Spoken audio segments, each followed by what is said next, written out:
हमारा स्कूल ये एक ऐसा कैद खाना था जहाँ के नियम कायदे कानून कुछ अलग होते थे। इस जेल के कैदी डेली अपने घर से बस्ता टांग के यहाँ पे आते हैं दिहाड़ी करने। कई माँ बाप उनके बच्चों को खुद इस जेल में फेंक के जाते हैं ताकि उनका बच्चा जिंदगी में एक सक्सेसफुल दिहाड़ बन सके। दरिंदे रोक दे बच्चा। मैं अपनी दिहाड़ी करने वैन से जाता था। हमारी वैन वाले ड्राइवर का नाम था भैया जी और उसकी वैन का नाम था मैजिक, जिसका हर दूसरे दिन टायर पंचर हो जाता था। बच्चे लोग स्कूल जाके पढ़ना सीखे ना सीखे टायर पंचर बनाना जरूर सीख जाते थे। लेकिन भैया जी से मेरा अलग अटैचमेंट था। उनसे मेरे को दिल से नफरत थी। ये आदमी सुबह 5 बजे आके मेरे घर के सामने हॉर्न बजाता था। अरे भैयू, ओए भैयू, जल्दी से तैयार हो जा बेटा, 5 मिनट में निकलना है फटाफट। 9 बजे का स्कूल है यार हमारा। लेकिन ये आदमी सुबह सबसे पहले आके मेरे को लेता था। उसके बाद हम 3-4 घंटे पूरे शहर भ्रमण पे निकलते थे। शहर के पूरे आखिरी कोने से बच्चे ले लेके आता था ये आदमी। जहाँ पे वैन जा भी नहीं सकती उधर कूदा के ले जाता था ये, और फिर टायर पंचर हो जाते थे। शाम पड़े वापस से हमको घर छोड़ के आता था ये। जिंदगी बर्बाद कर दी थी भैया जी ने मेरी। सबसे पहले लेते थे और सबसे आखिर में छोड़ते थे। लेकिन मैं फिर भी उसी वैन में जाता था क्योंकि चमेली भी हमारी वैन में आती थी। और बात यह है कि वो मेरे पास ही बैठती थी, मतलब मजबूरन। उसके पास और कोई ऑप्शन ही नहीं बचता था और मैं बचाता भी नहीं था। मैं घर पे जाते थे, जो 2-3 घंटे मेरे को सोने के लिए मिलते थे उसमें सोता नहीं था और मैं प्लानिंग करता था कि कैसे चमेली सिर्फ मेरे पास बैठे। चमेली सबसे आखिर में आती थी और मैं सबसे पहले सुनसान वैन में चढ़ के बस्ता अपने पास में रख के और फसर के सो जाता था। बाकी सारे बच्चे अपना बस्ता गोदी में रखते थे क्योंकि तुम्हारे बाप की वैन नहीं है, मतलब मेरे भी नहीं थी, पर मेरे ऊपर भैया जी को तरस आ जाता था कि बेचारा 5 बजे से आया है, तो वो सोने देते थे।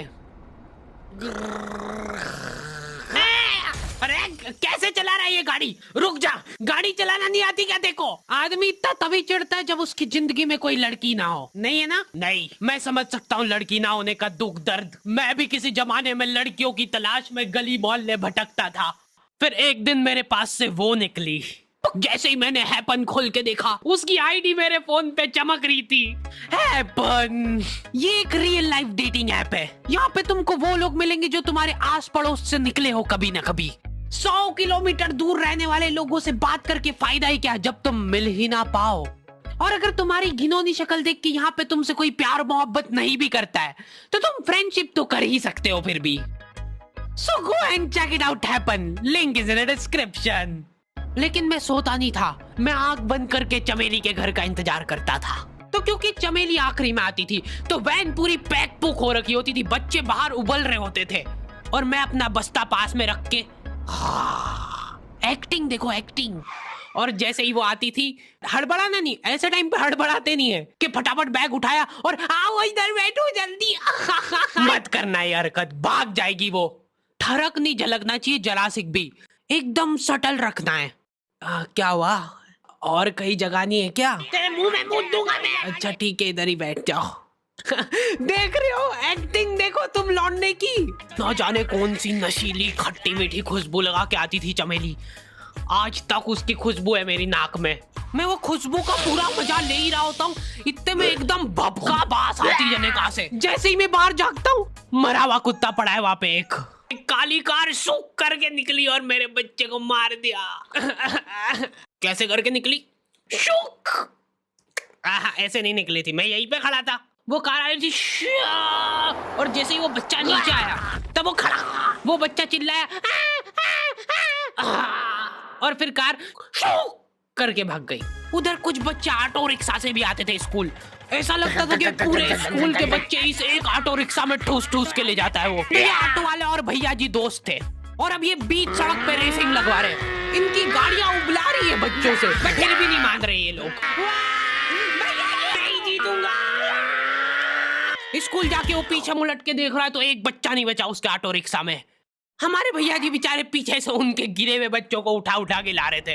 यही सब हरकतें करके हम लोग जैसे तैसे कैद खाना पहुंच जाते हैं।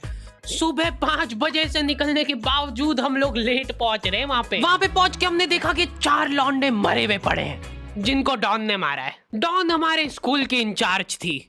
डॉन का कद छोटा था और पेट मोटा था, और आश्चर्य की बात यह है कि समय के साथ उसकी हाइट कम हो रही थी। मतलब बड़े नहीं बड़े वो चलता है एक बार को, पर इसकी कम हो रही थी। डॉन बहुत स्ट्रगल करके कार से स्कूल आती थी खड़े होके, क्योंकि बैठ जाए तो उसको सामने की सड़क नहीं दिखती थी। वो अलग बात है, खड़े होके भी पूरा नहीं दिखता था। हर रोज 2-4 कुत्ते कुचलते हुए आती थी वो। फिर मेरे को समझ आया कि रास्ते में जो कुत्ते दिखे थे वो डॉन इस कैद खाने में छत पे बैठी रहती थी स्नाइपर लेके। कोई भी कैदी कुछ गलत गतिविधि करता हुआ दिखता था तो वहीं पे, मैडम इनकी लाश का क्या करना है? अरे ये तो आपको पता ही है।